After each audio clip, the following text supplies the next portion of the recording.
The morning sun rose over Epsilon 7, like it did every day. The light was orange, not yellow like Earth. But the 12,000 humans living on this distant mining colony had grown used to it. Children ran to school. Workers headed to the mines. Families ate breakfast together. It was a normal day. It was the last normal day they would ever have. Dr. Hannah Shin stood in her small laboratory near the edge of the colony. She was studying rock samples from the deep mines. The work was quiet and peaceful. She liked it here, far from the busy cities of Earth. Here, she could think. Here, she could breathe. Her assistant, a young man named Doan, walked in with coffee. "Another boring day," he said with a smile. Hannah laughed. Boring is good. Boring means safe. But boring was about to end. The first warning came at exactly 9 in the morning. The colony's long-range sensors detected ships approaching. Not one ship. Not 10 ships. 47 ships moving fast toward Epsilon-7. Hannah heard the alarm and stepped outside. Other colonists were looking up at the sky, confused. They had never seen an alarm like this before. "Are those ours?" Someone asked. Nobody answered. Because deep down, everyone already knew. Those ships were not human. The colony's leader, Director Kwan, tried to send messages to the approaching fleet. He sent greetings. He sent questions. He asked who they were and what they wanted. He received no reply. The ships kept coming. When the fleet entered orbit, everyone finally saw what they were facing. The ships were massive, dark, and covered in strange symbols. They belonged to the Keth Dominion, a powerful alien empire that controlled dozens of star systems. Humans had heard of them but never met them. The Keth considered themselves superior to all other species. They took what they wanted. They destroyed anyone who refused, and now they were here. The first bombs fell without warning. They hit the power station, the communication tower, and the small security building. In seconds, the colony was blind and helpless. People screamed and ran, but there was nowhere to go. Then the soldiers came down. Keth warriors were tall, covered in gray scales, with 4 arms and eyes that showed no emotion. They marched through the streets in perfect lines. They did not speak. They did not warn. They simply raised their weapons and fired. Hannah grabbed Doan's arm and pulled him behind a building. Her heart was beating so fast, she thought it would explode. She watched as families tried to run. She watched as they fell. She watched as children cried for parents, would never answer. The killing went on for 6 hours. Hannah and Doan hid in an underground storage room with 30 other survivors. They could hear the screams above them. They could hear the weapons firing. They could smell the smoke. Nobody spoke. Nobody moved. They just held each other and waited to die. But death did not come for them. Instead, the door opened, and Keth soldiers dragged them out into the open. Hannah looked around and saw other groups of survivors being gathered. Maybe 4,000 people remained. 4,000 out of 12,000. 8,000 were dead. The Keth commander walked through the crowd of prisoners. His name was Doric, and he wore medals on his chest like he was proud of what he had done. He looked at the humans the way someone might look at insects. "Listen carefully, small creatures," Doric said. His voice was cold and sharp. "You are now property of the Keth Dominion. Your planet Earth will give us what we want, or you will die. 100 of you every day until they agree." A woman nearby screamed at him. Doric shot her without even looking. "Ah!" he asked. Silence. Hannah felt tears running down her face, but she did not make a sound. She looked at the bodies lying in the streets. She looked at the burning buildings. She looked at the children crying next to their dead parents. And somewhere deep inside her, something changed. Fear became something else. Something harder. Something that would never forget. The Keth set up a camp and locked the survivors inside. Guards stood at every corner. Escape was impossible. Dirac recorded a message and sent it to the stars. To the species called humanity, the message said, "We have taken your colony. We have taken your people. You will give us control of the Orion corridor, or we will kill your people one by one. You have seen what we can do. You know we are not lying. You have 3 days to respond. But there was one thing that Keth did not know. In the chaos of the attack, a small escape pod had launched from the colony. Inside was a 7-year-old boy named Guan. His mother had put him inside and pressed the launch button just before she was killed. The pod carried something important. It carried footage of everything that had happened. Every death. Every scream. Every moment of horror. The pod flew through space toward Earth.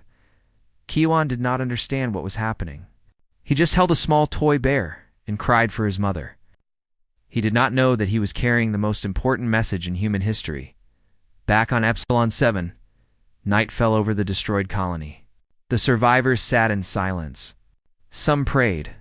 Some cried. Some just stared at nothing. Hannah sat alone in a corner. She thought about her family on Earth. She wondered if she would ever see them again. She wondered if anyone was coming to help. They will come, she whispered to herself. Earth will come. A young girl sitting nearby heard her. How do you know? The girl asked. Hannah looked at her and tried to smile. Because that is what humans do. We do not leave our people behind. Ever. The girl nodded and moved closer to Hannah. Hannah put an arm around her. Somewhere in the dark sky above them, Giwan's pod continued its journey toward Earth. The galaxy did not know it yet, but everything was about to change. The Keth had made a terrible mistake. They thought humans were weak. They thought humans would be afraid. They thought humans would negotiate. They were wrong. The escape pod entered Earth's atmosphere on a Tuesday morning. It crashed in a field in Korea, not far from a small farming village. Local authorities arrived within minutes. When they opened the pod, they found a small boy holding a toy bear. His name was Ji-Wan. He was shaking and crying. He could not speak, but the pod's computer could, within 1 hour. The footage from Epsilon 7 was being watched by military commanders. Within 2 hours, it reached the world's governments. Within 3 hours, every screen on planet Earth was showing the same thing. The massacre. The death. The children crying for their parents. 8,000 humans killed like animals. The world went silent. In homes and offices and schools, people watched with tears in their eyes. Mothers held their children closer. Fathers stood with fists closed tight. Nobody spoke. Words had no meaning anymore. There was only pain. There was only anger. There was only a cold, burning fire that spread through the hearts of 8 billion people. Admiral Jinho Park was in his office when he saw the footage. He was a calm man, a man who never showed emotion. But when he watched the Keth soldiers killing families, something in his face changed. His hands stopped moving. His eyes became hard like stone. He watched until the end. Then he stood up and walked to the window. They will regret this, he said quietly. I will make sure of it. The Galactic Council called an emergency meeting. Ambassador Taiwu Choi was ordered to attend. He traveled to the council station, a massive structure floating in neutral space where hundreds of alien species gathered to discuss politics. The council chamber was huge and full of representatives from across the galaxy. Some were small and insect-like. Others were tall and covered in fur. Some floated in liquid tanks. They all looked at Taiwu as he entered. They saw a small human in a simple black suit. They saw grief on his face. But they did not see what was coming. Council Speaker Lyris, a being with silver skin and 6 eyes, addressed the chamber. We have all seen what happened at the human colony. It is a tragedy. But we must think carefully about how to respond. Other aliens nodded. They began talking about negotiation. They talked about giving the Keth what they wanted. They talked about peace and stability and not making things worse. Perhaps one alien said humanity should simply give up the Orion Corridor. It is a small price for peace. The Keth are powerful, another added. Fighting them would be foolish. Taiwu listened to all of this without speaking. His face showed nothing, but inside, his blood was boiling. Finally, Speaker Lyris turned to him. Ambassador Choi, what does Earth wish to do? Taiwu stood up slowly. The chamber became quiet. Every eye watched him. I have received a message from Earth, Taiwu said. His voice was steady and clear. I have been told to read it exactly as it was sent. He looked down at his device, then back up at the chamber. Earth does not negotiate with murderers. Earth does not surrender its children. To the Keth Dominion, you have made a mistake that cannot be undone. Prepare yourselves. As the chamber exploded with noise. Aliens shouted and argued. Some laughed in disbelief. Speaker Lyris raised several hands to demand silence. Ambassador Choi, Lyris said slowly, you cannot be serious. This kind of response will only lead to more death. The Keth have one of the strongest fleets in the galaxy. Humanity is young. Humanity is small.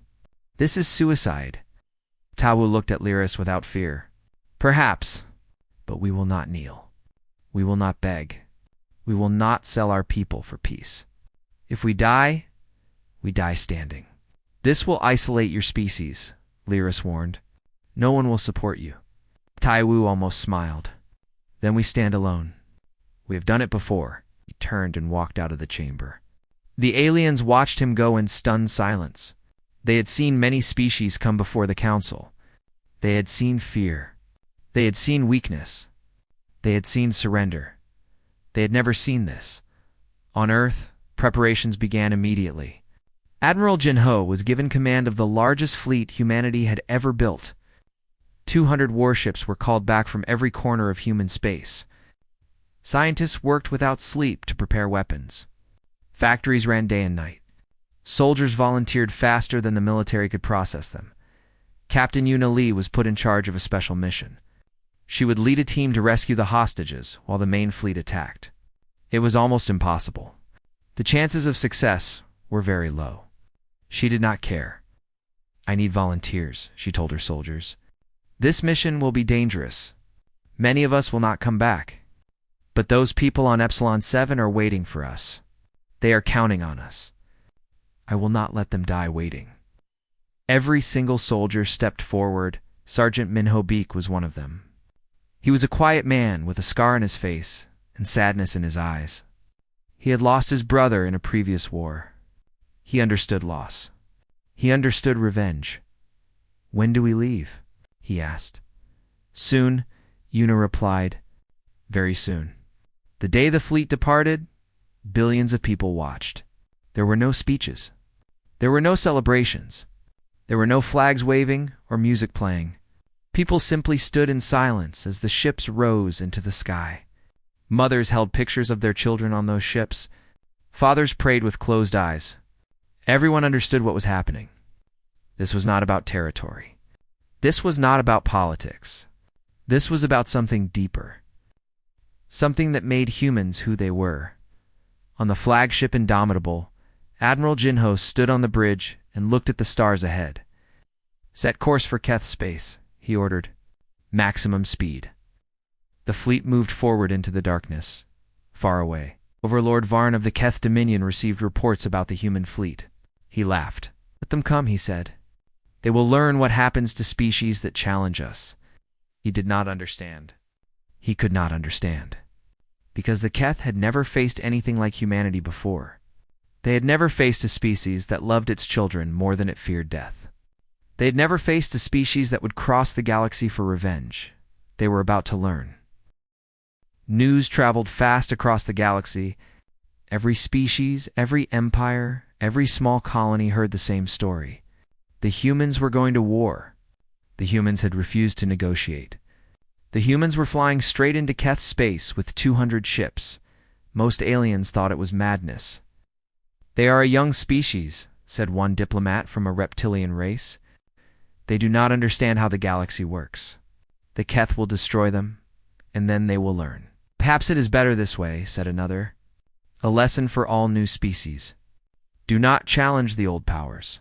Some aliens felt something different. They watched the news and felt something strange in their hearts. Hope. For thousands of years, Keth had bullied and conquered weaker species. Nobody had ever stood against them. Nobody had ever said no. And now, these small pink creatures from a tiny blue planet were doing exactly that.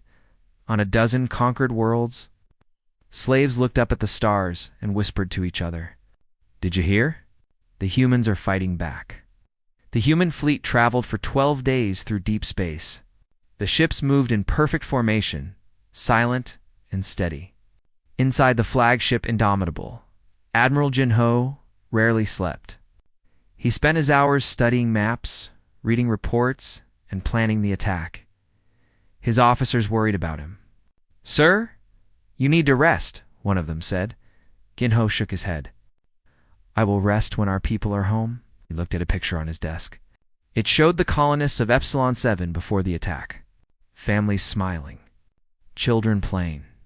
Regular people living regular lives. Now 8,000 of them were dead, and the survivors were waiting in a prison camp, hoping someone would come.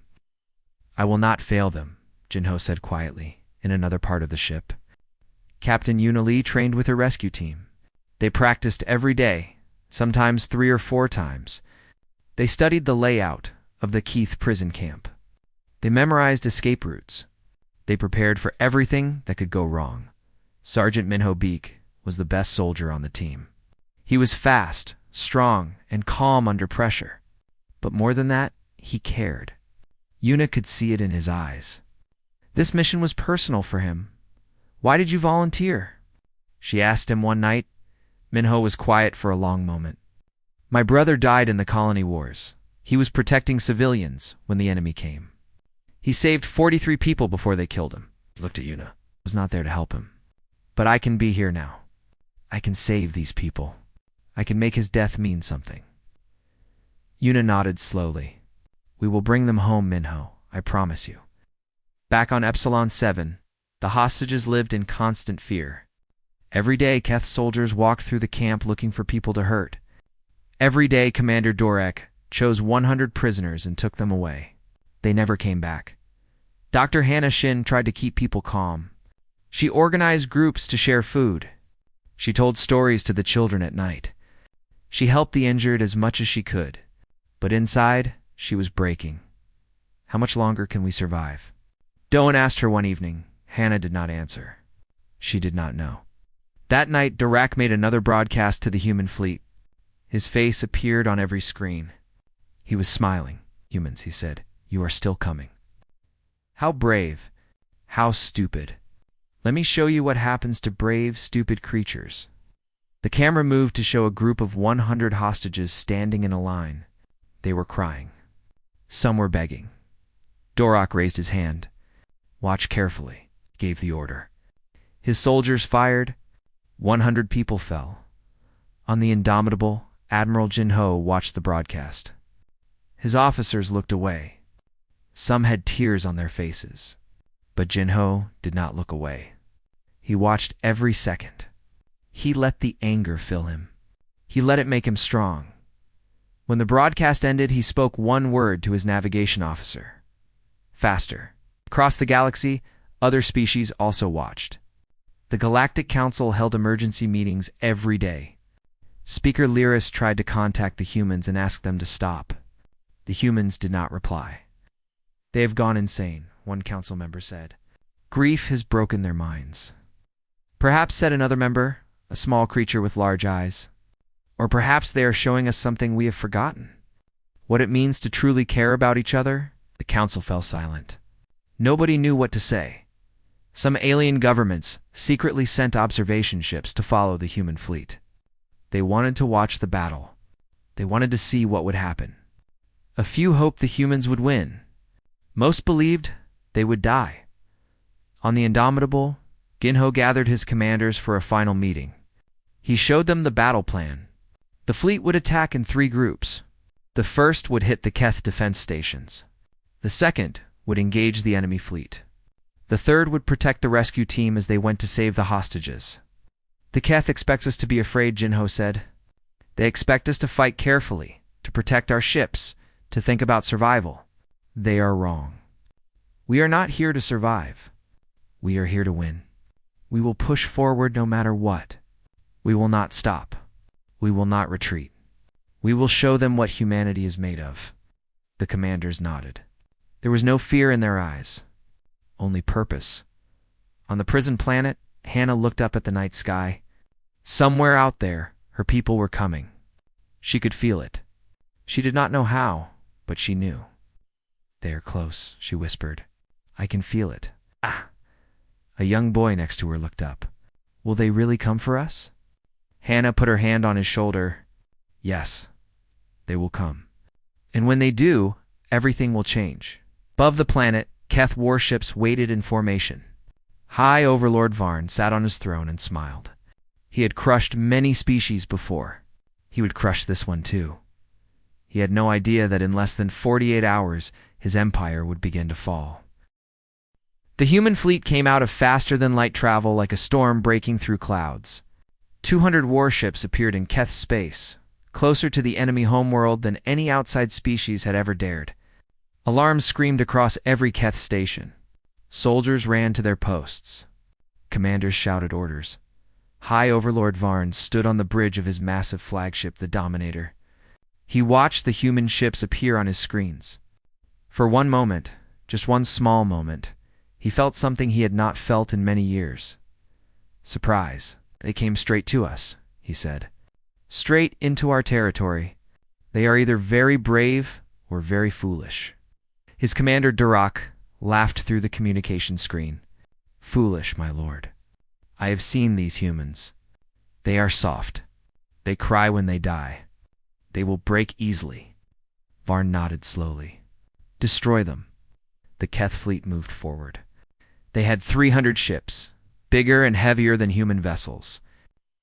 They had better shields. They had more weapons. They had won 100 wars against 100 species, but they had never fought. Humans before, Admiral Jinho stood at the center of the Indomitable's bridge. His face was calm. His hands were steady. He watched the enemy fleet approaching on the main screen. "All ships," he said into the communication system. "Remember why we are here? Remember the faces of our dead. Remember the children in that prison camp waiting for us." He paused. "Today, we show the galaxy who we are. All ships forward. Do not stop for anything." The human fleet charged. The Keth expected their enemies to stay at a distance, to fight carefully, to use safe tactics. That was how every other species fought. That was how wars were supposed to work. The humans did not follow those rules.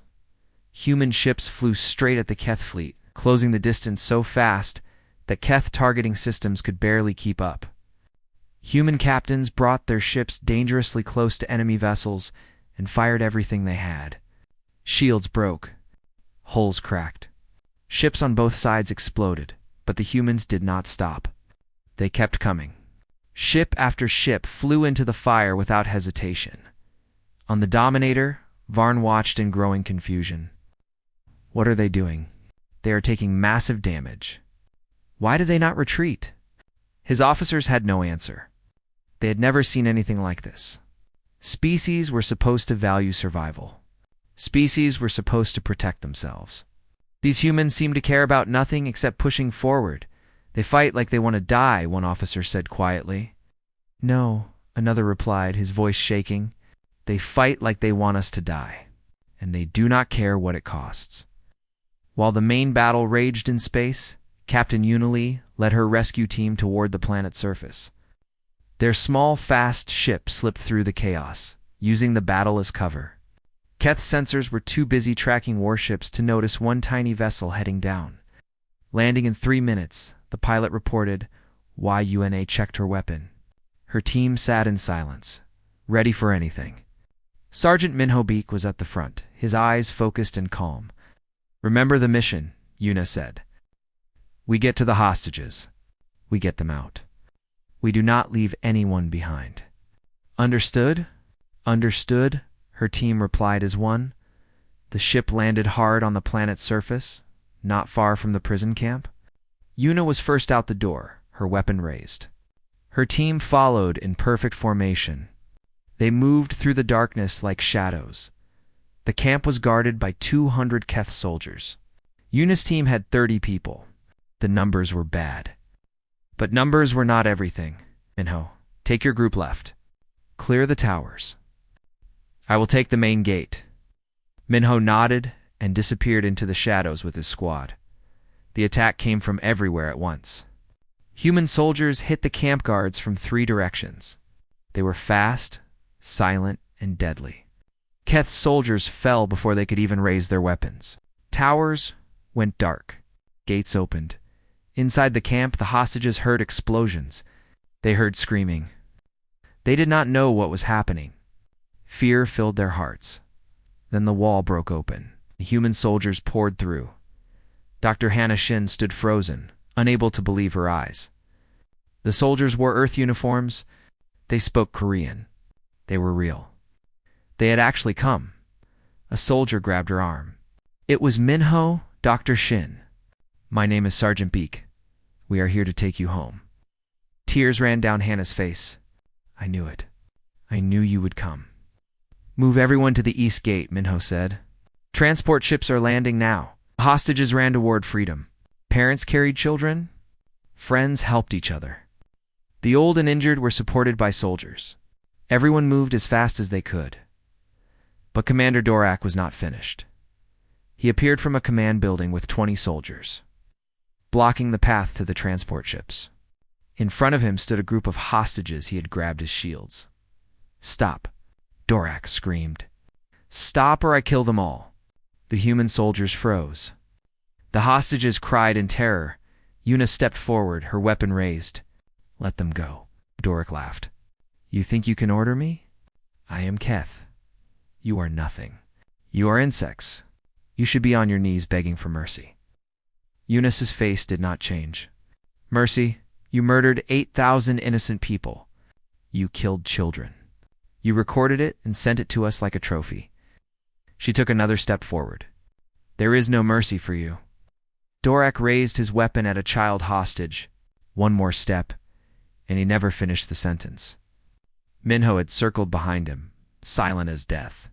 His knife went through Dorak's neck before the alien could react. Dorak fell to the ground, gasping.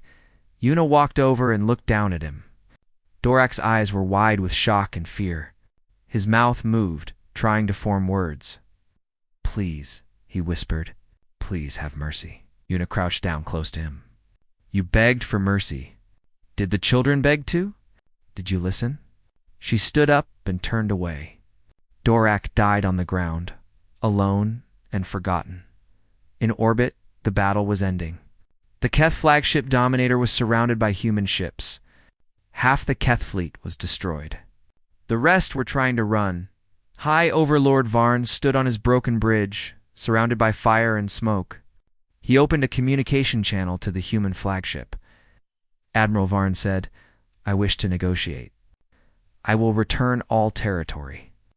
I will pay any price.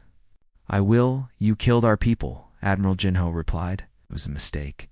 We can discuss. We do not discuss with murderers. Jinho's voice was cold as space itself. We end them. Human ships fired. The Dominator exploded in a ball of light. High Overlord Varn, conqueror of worlds, died screaming on the planet below. Oh, the last transport ship lifted off with the final group of hostages. Hannah looked out the window at the burning Keth base below. She felt no pity. She felt no regret. She only felt relief. 3,847 hostages were saved that day. Every single survivor made it onto the ships. Not one was left behind. The human fleet returned to Earth 3 weeks after the battle. The journey home was quiet. Soldiers rested. Survivors healed. The dead were honored in small ceremonies held on every ship. 47 human warships had been destroyed in the battle. Thousands of soldiers had died, but they had won. They had brought their people home. When the fleet entered Earth's orbit, the entire planet was watching. Billions of people stood outside, looking up at the sky. They watched the ships descend through the clouds. They watched the landing platforms fill with vessels. And when the doors opened and the survivors walked out, the world cried together. Families ran to find their loved ones. Mothers grabbed their children and held them so tight they could barely breathe. Fathers fell to their knees and thanked any god who would listen. Friends who thought they would never see each other again stood in silence, unable to speak, just holding hands and crying. Dr. Hannah Shin walked down the ramp of her transport ship. Her legs were shaking. Her eyes were wet with tears. She had dreamed of this moment for weeks, but now that it was real, she could not believe it. Then she saw her sister running toward her through the crowd. Hannah. Hannah. Hannah opened her arms, and her sister crashed into her. They held each other and cried. No words were needed. No words could describe what they felt. They were together. They were home. That was enough. Across the landing area, young Ji-won was brought to meet Admiral Ginho, the boy who had carried the footage to Earth. The boy who had survived alone in an escape pod. The boy whose mother had saved him with her last breath. Admiral Ginho, the man who never showed emotion, knelt down in front of the child. His eyes were soft now. His face was gentle. "Do you know who I am?" Ginho asked. Guan shook his head. "I am the one who went to bring everyone home. And I want you to know something." Ginho put a hand on Giwan's shoulder. "You are the bravest person I have ever met. You saved them all.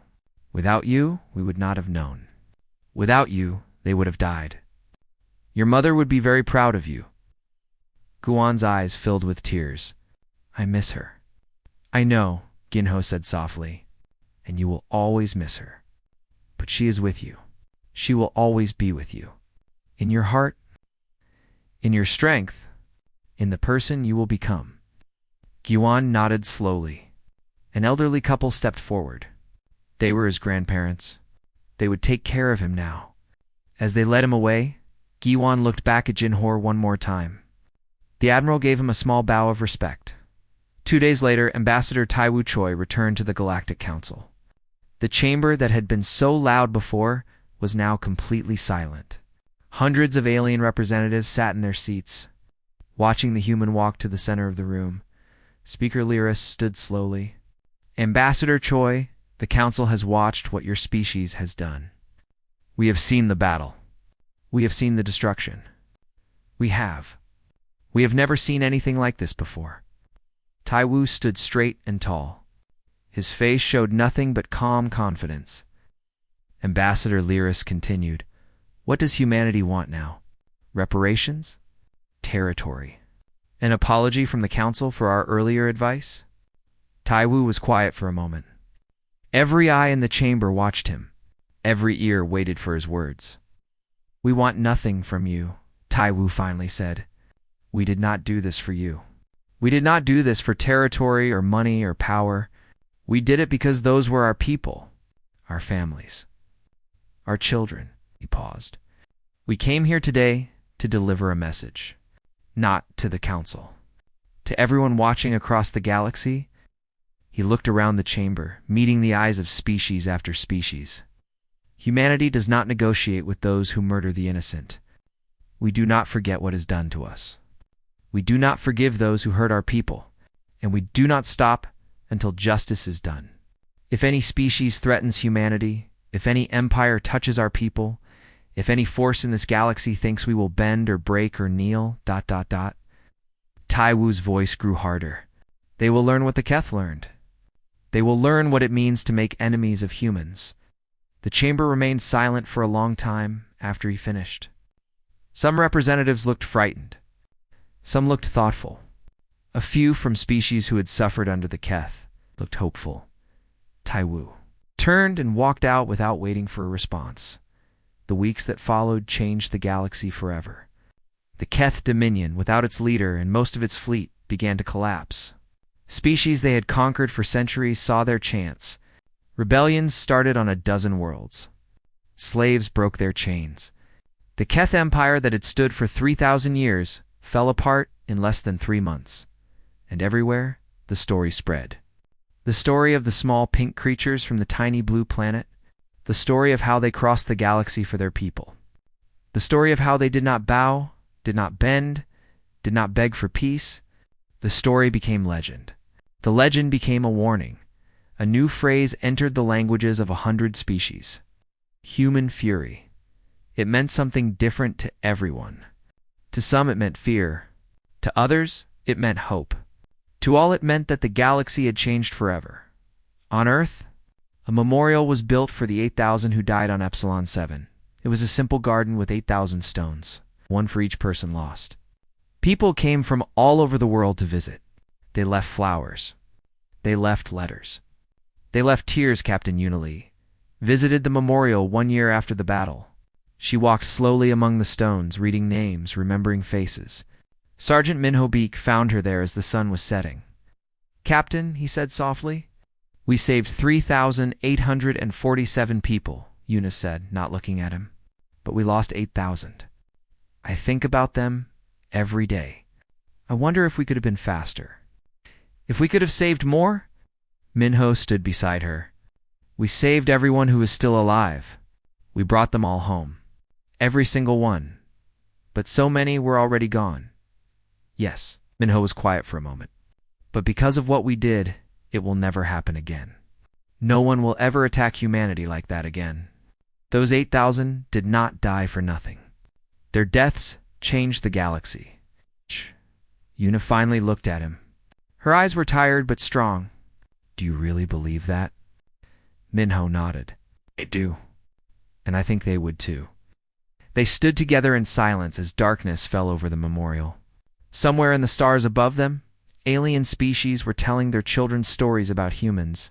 Stories about a species that loved each other so much they would burn the galaxy to protect one another. Stories about a species that never forgot and never forgave. Stories about a species that was small and young but had a fire inside them that could not be stopped.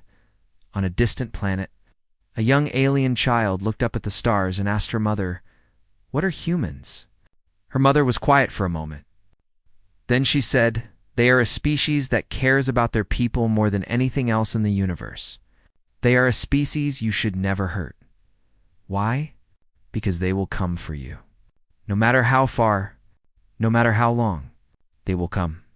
The child looked at the stars with new eyes. Somewhere out there, the humans were watching.